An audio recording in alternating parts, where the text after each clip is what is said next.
আসসালামু আলাইকুম ওয়া রাহমাতুল্লাহি ওয়া বারাকাতুহু। ভাই, আজকের ভিডিওটি শুরু করছি একটি বিশেষ গুরুত্বপূর্ণ কথা আপনাদের সম্মুখে তুলে ধরছি। কথাটি হলো, এই যে আল্লাহ তাআলা 18,000 মখলুকাত সৃষ্টি করছেন,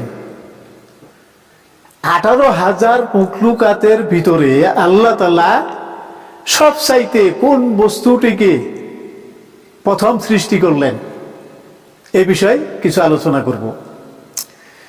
দ্বিতীয়ত হইল, আল্লাহ সৃষ্ট জীবের ভিতরে সবচাইতে বয়স বেশি কার, এটি কিছু আলোচনা করব। দুইটি বিষয় শুরু করছি আজকের ভিডিওটি। দয়া করে শুনবেন, জ্ঞান বৃদ্ধি হবে, আর শেয়ার করবেন, লাইক করে দেবেন। তো শুনেন, প্রথমতে আল্লাহ তাআলা 18,000 মখলুকাত সৃষ্টি শুরু করলো।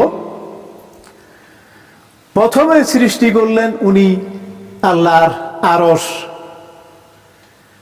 আরশ দুইটি হয়, একটি উপরে আর একটি মানব দেহে। তো মানব দেহে যেটি আরশ আছে, এটি এখন পরিচয় দেব না, পরবর্তী ভিডিওতে বলবো। আমাদের উপরে যেটি আরশ আছে, এই আরশের কথা বলছি। এই আরশটি আল্লাহ তাআলা সর্বপ্রথম তৈরি করলেন। তারপরে সৃষ্টি করলেন 4 জন ফেরেশতা, জিবরাইল, ইসরাফিল, মিকাইল, আজরাইল। এই 4 জন ফেরেশতাকে সৃষ্টি করে আল্লাহ হুকুম দিলেন, এই আরশটি তোমরা 4 জনে ধরে উপর দিকে উঠায় দাও। তখন 4 জন ফেরেশতা এই আরশ ধরে অনেক সময় খুব কোশিশ করলেন, আরশ উপর দিকে উঠাইতে পারে না।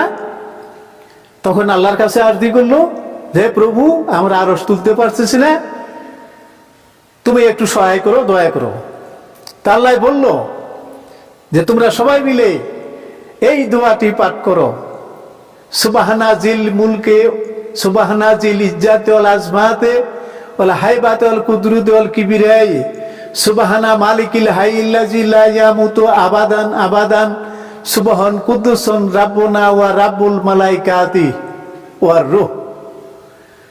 4 জন ফেরেশতা এই দোয়াটা পাঠ করে আরশ ধরে উপর দিকে উঠাই দিল, আরশ উপর দিকে উঠে গেল। এই আরশের মধ্যে আল্লাহ তাআলা ওনার নিজ কুদরতে একটি তারা লাগাই দিয়েছিলেন, সেটির নাম হলো সেতারা। এই বিষয়ে একটু পরে বলতেছি। আরশ উপর দিক উঠে গেল। তারপরে ফেরেশতা তৈরি করলেন। 3 নম্বরে চতুর্থমুখী বাতাস বা বায়ু সৃষ্টি করলেন। 4 নম্বরে সৃষ্টি করছেন পানি। আর ওইদিকে যাব না। তো বাতাসকে সৃষ্টি করে বাতাসকে আল্লাহ হুকুম দিলেন যে তুমি এই পানির উপরে ঝড় তুফান শুরু করো। ঝড় তুফান শুরু করে দিলে পানির মধ্যে ঢেউ হবে, এ ঢেউ ফেটে যায়, ফেনা হবে, আর এই ফেনা জমে মাটি সৃষ্টি হলো। আর ওদিকে যাচ্ছি না ভাই, এদিকে আসতেছি। তাহলে সর্বপ্রথম আল্লাহ সৃষ্টি করলেন আরশ, 2 নম্বরে সৃষ্টি হইল ফেরেশতা, 3 নম্বরে সৃষ্টি হলো চতুর্থমুখী বাতাস, 4 নম্বরে সৃষ্টি হলো পানি। তাহলে এবার এদিকে আসছি।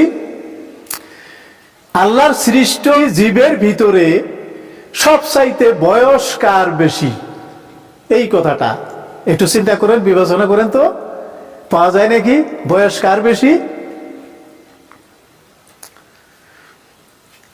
একজনে বলছে সবচেয়ে বেশি বয়স হলো আদম আলাইহিস সালামের। একজনে বলছে সবচেয়ে বেশি বয়স হলো মা হাওয়ার। কেননা হাওয়া হলো, আদম হলো মাটির সৃষ্টি, আর মা হাওয়া হলো কুদরতের সৃষ্টি। তাই আল্লাহ তাআলা আদমের আগে হাওয়াকে সৃষ্টি করছেন, তাহলে হাওয়ার বয়স বেশি। একজনে বলল না, তো জিবরাইলের বয়স বেশি, জিবরাইলকে আগে সৃষ্টি করা হয়েছে।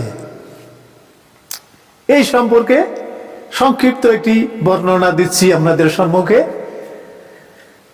বর্ণনাটা হলো, জিবরাইল আলাইহিস সালাম একদিন উনি মানুষ রূপে নবীজির সামনে আসতো, একজন মানুষের রূপ ধরে, সেটি হলো তাহিয়া কালবি। তার রূপে নবীজির সামনে আসতো, আর আল্লাহর তরফ থেকে যা কিছু নিয়ে আসছে তাহিয়া কালবির রূপে নবীজির সামনে এসে আলোচনা করতো। তো জিবরাইল একদিন এসে রাসূল সাল্লাল্লাহু আলাইহি সাল্লামের বাড়িতে ফাতেমা দাঁড়াই আছে, ফাতেমাকে জিজ্ঞেস করলো, নবীজি বাড়িতে আছে নাকি? ফাতেমা ভাবলো, বিশ্বজগতে এমন কোনো মানুষ দেখি না আমার বাবার নাম ধরে বলে, তাইলে কি ইনি কি আমার বাবার বড় হবে নাকি? এটা ওনার মনের কল্পনা। ফাতেমা বলল যে হ্যাঁ, আমার বাবা আছে বাড়িতে, তাহলে একটু সংবাদ দাও, আমি ওনার সাথে দেখা করব আর কিভাবে আলোচনা করব। ফাতেমা যায় নবীজিকে খবর দিল, আব্বাজান, একজন মানুষ এসতেছে, আপনাকে ডাকে। তারপরে নবীজি বেরিয়ে আসলো, বেরিয়ে দেখলো জিবরাইল। বলল, কি কথা নিয়ে আসলা বলো। জিবরাইলের যেখানে আলোচনা করার দরকার, এখানে নবীজির সাথে আলোচনা করলো। করার পরে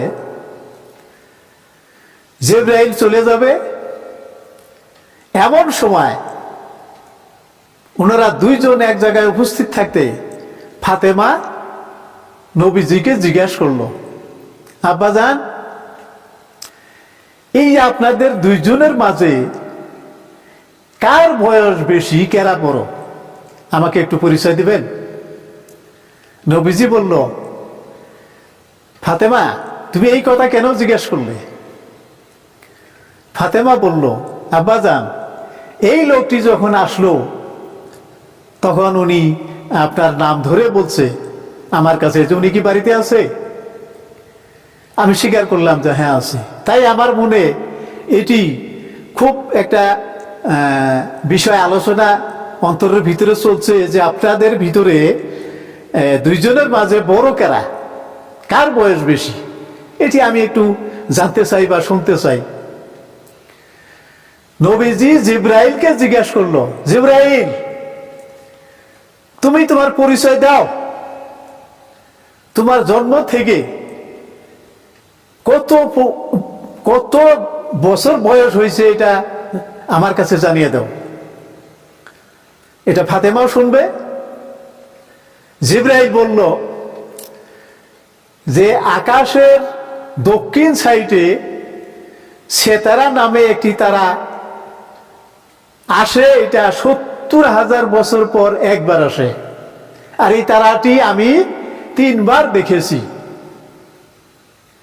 রাসূল সাল্লাল্লাহু আলাইহি সাল্লাম বলল, জিবরাইল, তুমি বলো তো ওই তারাটি কে? জিবরাইল বলল, এটি তো আমি জানি না। নবীজি বলল, ওই তারাটি ছিলাম আমি। তাহলে চিন্তা করুন এবার ভাই,